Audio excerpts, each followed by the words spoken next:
Hermes. Hello everyone! Welcome back to my YouTube channel. This is Madge, and for today's video tayo ay mag-taste test again, guys. So this is my first time na tikman itong yogurt, guys, but with a twist.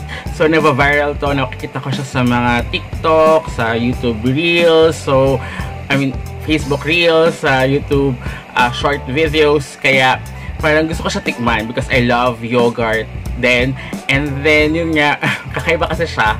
So before we jump into it, make sure you like this video, subscribe to my channel if you have not already, and ring that notification bell so you'll always be updated to my upcoming videos and off the clock episodes. So now, mayroon siyang 3 flavors. So ito nga with the twist, guys, dahil nasa baby bottle siya. So it's a liquid yogurt, guys. So ayan. So tsaka naka-glass siya, guys.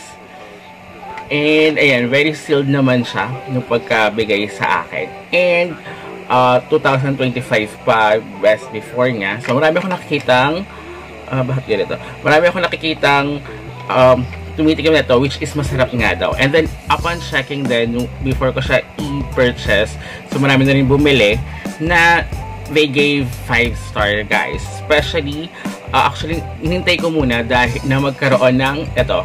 Another flavor is the mango, which is ito rin yung best seller. Laging na out of stock siya actually. So nakita ko nga out of stock nung dapat mag-purchase ako. Kaya lang, yun nga, out of stock. So hinintay ko pa, tinanong ko yung seller kung kailan siya magkakaroon ng stock neto. So sinabi niya kung kailan. And then, yun nga lang, actually dun ko, siya lang yung nag-sell ng super cheap, guys. I think nasa 125 to 29 siya, pero I purchased sa Lazada, guys. So meron din siya sa Shopee account. I think meron din siya sa TikTok account, guys. So ilalagay ko lang yung link sa description box down below if you want to try it, guys. So kakaiba nga siya. So masarap daw itong mango, and then try din natin itong strawberry, which is 2 of my favorite flavors, guys. Mango and strawberry.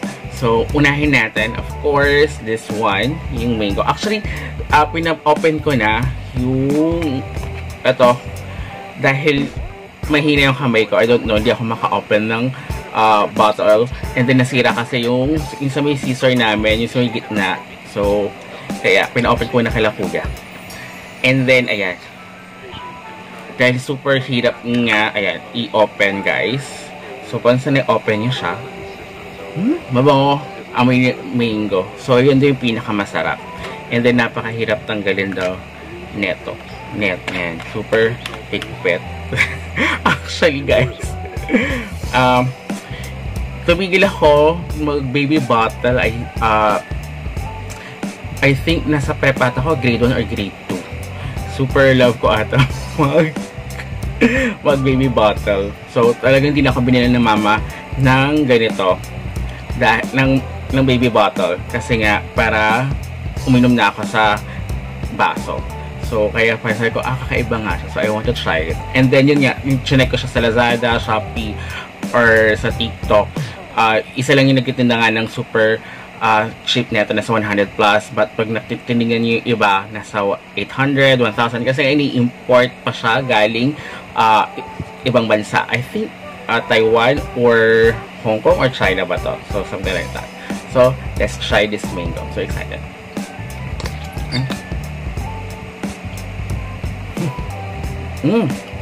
Masarap siya, guys. Hindi na ako marunong.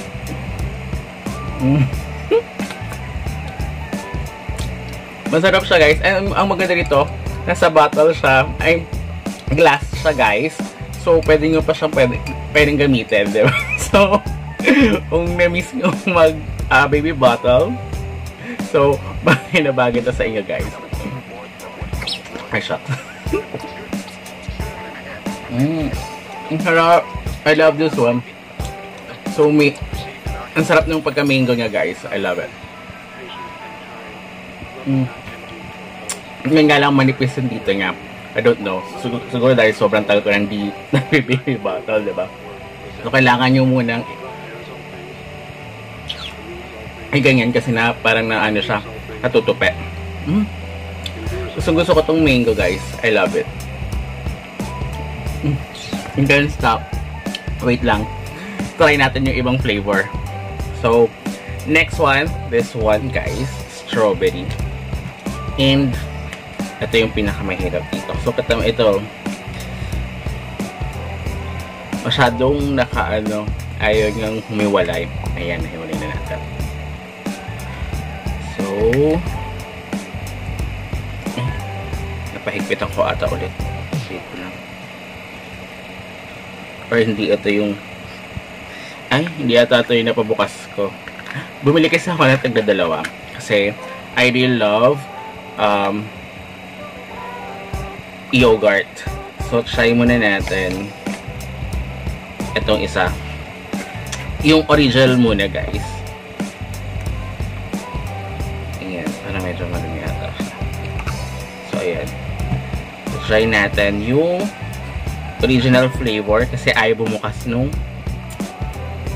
strawberry. And, tatanggalin muna natin ito.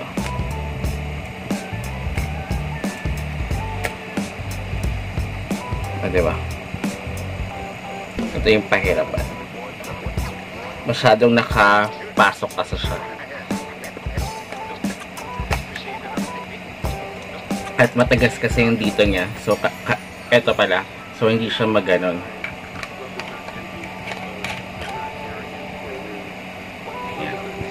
So, na-try natin. Itong original flavor.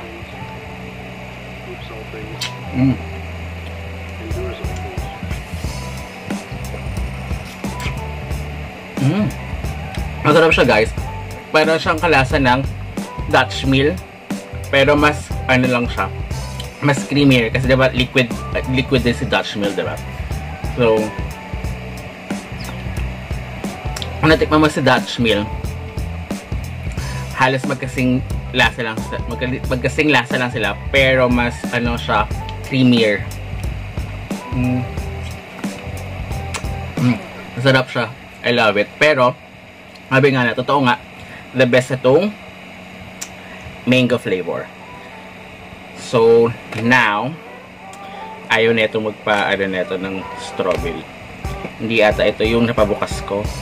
So, I'll be back natin. Ito yung isa. So, mas mabilis yun sa kanya. Kaya, parang tabi niya. Tabi yung niya. Tama ba?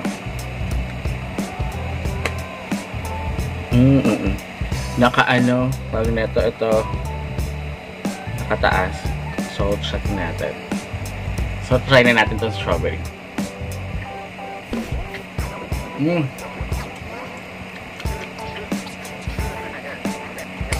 Masarap din siya, guys.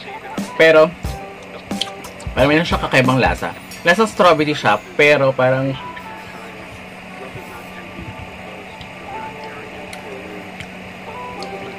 meron siyang something na different sa kanya, guys. Pero ayos na din. Hindi gano'ng katapang yung pagka-strawberry nga. Hindi rin gano'n masyadong katamis. Medyo, may kakaiba sa strawberry nga, guys. But, it's okay. Okay na din sa akin. But, I really like this one, guys. I think 10 out of 10 for me ito. And then, this one, medyo na-disappoint lang ako ng konti. Kasi I really love strawberry flavor. And then, hindi ko masabi yung ma-distinguish. Masarap siya, guys. But, hindi kasi ganun ka-strawberry flavor nga, guys. But, it's okay. And then, so I think I'll give this one, I think 7 out of 10. And this one is 9 out of 10, guys. So, I love this one as well. Mas creamier. Kasing taste din siya ng Dutch Mill. I really love Dutch Mill, guys. But, for me, this is my number 1. The original is number 2. I'm really sorry, strawberry. This is my number 3, guys. So, I think ito na rin bibiling ko. Masarap siya, guys. Promise. I really love this one. So, kakaiba yung nasira. Wait lang. Diba? Yun nga na problem. Madali siya masira. So, hindi mo siya ibalik. Masarap nung mango. Maubos ko ata to kagad. Pero madami na nga siya, diba? Kasi diba sa Dutch meal, sa ano, may liliit lang, konti lang. So ito, 200 plus ml, 280 ml. So okay na din naman siya. Sarap, promise. I really love this one, guys. So I recommend mango flavor, guys. Yun nga lang, mabilis siya ma-out of stock. So yung mga link niyan, lalagay ko sa description box if you want to try this one, guys. So kakaiba nga lang experience nito dahil nga kung adult na kayo, mag-baby bottle na kayo ulit, diba? So I love this one. So until next time, guys.